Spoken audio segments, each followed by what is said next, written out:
What if the most important conversations shaping our future weren't happening in Congress, or on television, or even social media? What if they were happening behind closed doors, far away from public scrutiny, far away from journalists, far away from you and me, from us, all of us? This week, a leak reported by Wired pulled back the curtain on something few people even knew existed: a secretive network called Dialog, a private society co-founded by billionaire investor Peter Thiel.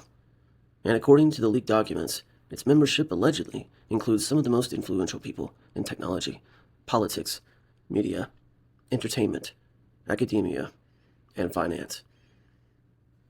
Recognizable names like Elon Musk, Ted Cruz, Cory Booker, Joseph Gordon-Levitt, Sophia Bush, Josh Brolin, and many others. But the real story isn't just about a secret society. This is a very real story about power and how power organizes itself. Welcome back to Justice for All.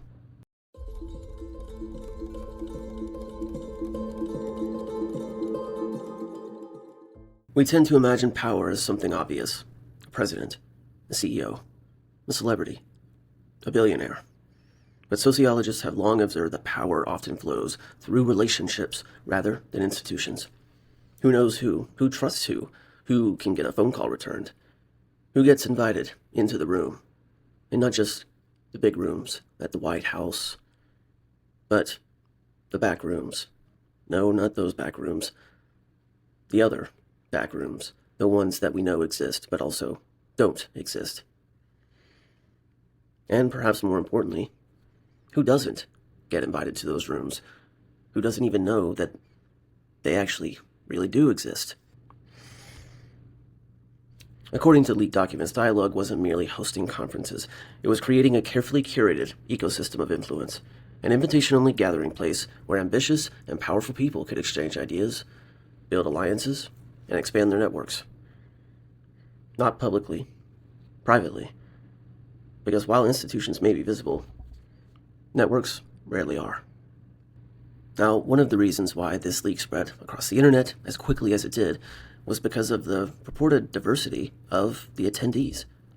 I mean, we're looking at technological leaders, investors, politicians, journalists, artists, actors, military leaders, academics, entrepreneurs, people from seemingly opposite sides of the political spectrum. I mean, we're seeing bipartisanship here at play in the 1%. More on that later. According to reporting, some of the names associated with Dialog include co-founder Peter Thiel, his old friend Elon Musk, Ted Cruz, Cory Booker, JGL. What is JGL even doing there? Sophia Bush, Josh Brolin, Scott Bessent, and numerous other influential figures. Now, before we continue, it's important to clarify something, and I do mean this. There is no evidence that attending Dialog means participating in any wrongdoing. Attending a private conference or a quote-unquote men's retreat is not a crime, of course. No. One of the aspects of this information in this leak was something that I personally found disturbingly fascinating, is the words that come to mind. Wasn't just who attended, but how they attended, or more importantly, how members and potential members were being evaluated for attendance. According to reports, Dialog maintained internal scoring systems that assessed members according to influence, status, prominence, and their overall value to what the network is and is trying to be. So let's think about this for a moment. Out of the 1%, Peter Thiel and the other co-founders and whoever makes up the Dialog staff, they actually have an alphanumeric scoring system within the 1%. And these people, these men and women, are then allowed or rejected and maintained within a seating chart, if you will, based on the score they receive from the staff, from the co-founders, and the artificial intelligence that they are using to score these members of the 1%. Yeah, so think about that for a moment. A room full of powerful people, hundreds actually, being ranked, scored, evaluated, and characterized. This is not unlike AI and the algorithm and the scoring that goes on every day in the lives of us and internet users all over the world. So not only are we and the quote-unquote social media influencers being judged by the 1% and the AI, just imagine what will happen in the future, now knowing that the elite who are actually doing this to us are going through it themselves. And of course that brings up a separate question. Peter Thiel, the staff, his AI, what exactly are their credentials? Palantir and the man who gives weekend lectures on the Antichrist is judging literally everybody else at the top of the game the world over and being categorized by some alphanumeric invisible system. I mean, this is tinfoil hat all the way on. This is going to have to, just imagine this is tinfoil for today. Didn't go full tinfoil, went with my lumberjack hat. And that's one of the reasons why this is such an important story. It's not necessarily the scandal of secret society or the higher-ups are meeting in secret. We already knew that, really. The people who at least care enough about things like this, we've known this for a long time. Now, and why we're reporting on it here at Justice for All, is that this is the age where the veil is being lifted. The veil is being torn in two. And we get this rare glimpse of power behind the scenes, seeing things that said power never intended for us to see. And that's important. Without any type of intention or cover-up, we get a bare bones glimpse at what the story actually is in a way that it was never meant to be told. And that means something, right? Because the internet is now like its own little separate society. But that's kind of a trick because it's not really a separate society. It looks like one, but it's actually the only little society that is strategically interwoven through all of the other societies around the globe. And so what is said there, what is reported there, was talked about and discussed there, it's important. And it's only gotten increasingly important through the technological revolution of here in the 21st century. And now with the newest technological advancements through AI, we can only guess what it's going to become. And on this leak, the internet did act rather predictably. Some people saw confirmation of elite manipulation. Others saw nothing more than a private networking organization. But perhaps both sides are missing a key ingredient. They're missing something. The deeper issue isn't whether powerful people gather at all, because of course they do. We've always known that. They always have, right? But perhaps the deeper question is, what happens when technology, politics, finance, entertainment, and widespread popular culture, what happens when they become increasingly interconnected? When the same individuals occupy multiple spheres of influence simultaneously? When the boundaries between these public institutions that we look up to versus these private networks that are working behind the scenes, all of a sudden those lines become increasingly blurred. Who do we trust? What is being said? What is not? Do we even have any idea what the actual spheres of influence really are? And I know this may sound like it's getting into conspiracy territory, which, hey, I'm no stranger to, admittedly. But to me, this is not even a question of conspiracy anymore. Not now in 2025 and 2026. I mean, we've seen the walls of so-called conspiracy taunting come crashing down. And what used to be questions of conspiracy are now actually, and rightly, just questions of culture. These are cultural questions.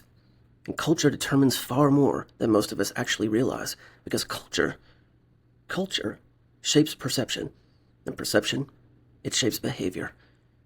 Behavior shapes these massive institutions, and as we know, these institutions, at least as of now, come together and shape society as a whole. So yeah, the questions are exceedingly important, perhaps more important now than ever. Let's look at the topics of discussion, right? We've got some of the topics that are of concern. It's the kind of thing that you would naturally expect to see at a secret society meeting, a Skull and Bones or Bohemian Grove type of deal, right? World War III, AI governance, battlefield technologies, deepfakes, and all sorts of other fakery online and through other technology. The future of democracy, bringing back nuclear power, global disinformation, and space exploration. I mean, some of these topics, they Of course, they may mean nothing at all. They could just be, okay, well, groups gather together, they discuss important events and elements, and these are, arguably important things that we're looking at in the 21st century. But also, if we were to go in with our skeptics glasses on and look at it through the eyes of concern and doubt, the case could be made that, these guys are meeting, and these guys have significant power and influence. What is actually being discussed here? I mean, if we look at geopolitics and look at what has been unfolding in the Middle East and learn that Peter Thiel, who is drafting mass surveillance of the American people, is going in hidden back rooms and discussing a third world war that has not officially been announced yet. Okay. We've got Elon in space exploration and what he's doing and saying humanity's only chance of survival is to get to Mars. So I'm not even thinking about what these other guys are thinking about. I'm thinking about trying to get to Mars. Okay? And what is it that these other guys are thinking about? Well, they're actually not thinking about anything because they're too busy building underground and private island bunkers that are completely self-sustainable in case of a nuclear event, which they so happen to also be discussing. And, well, another topic that they're discussing here, which is AI governance.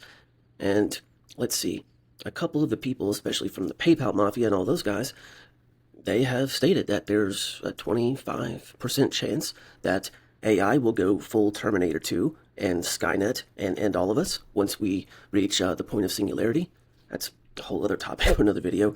But we're talking about very scary issues in our time. And these are no longer, this isn't the 90s anymore. This isn't, we're going to watch The Matrix at the multiplex and go see James Cameron's new, the robots are going to kill us all, blockbuster. No, this is real life.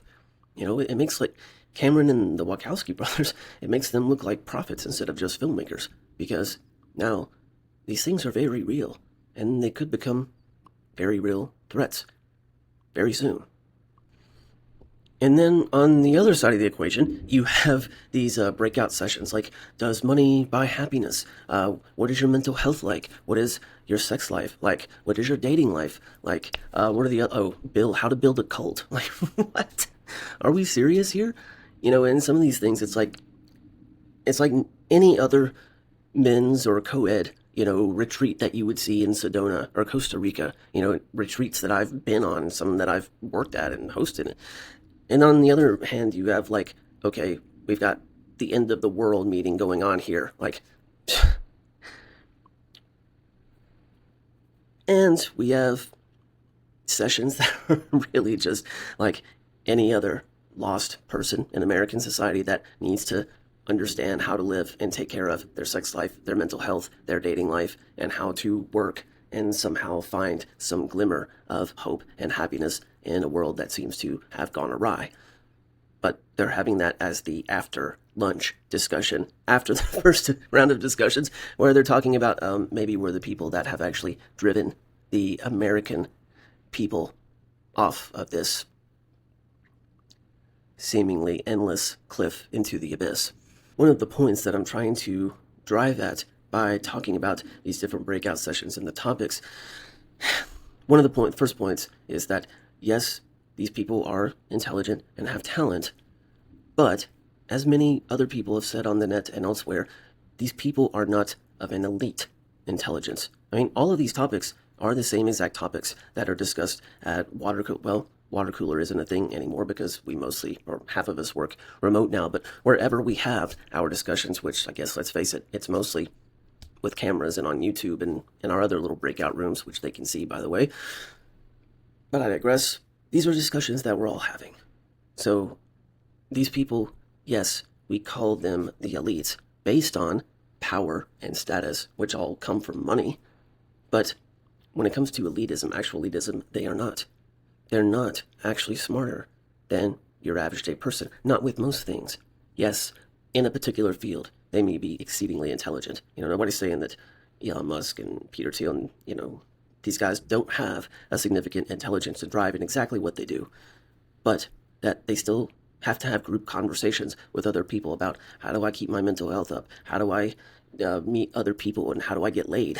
These guys are having very similar conversations to us because they are not better. Ultimately, That's in the soul. That's in the heart. And yeah, you may have a part of your brain, a part of your mind, which us humans only use 10% of anyway, and maybe you exceed in a subject that has brought you money or power, or you were born into it, or whatever.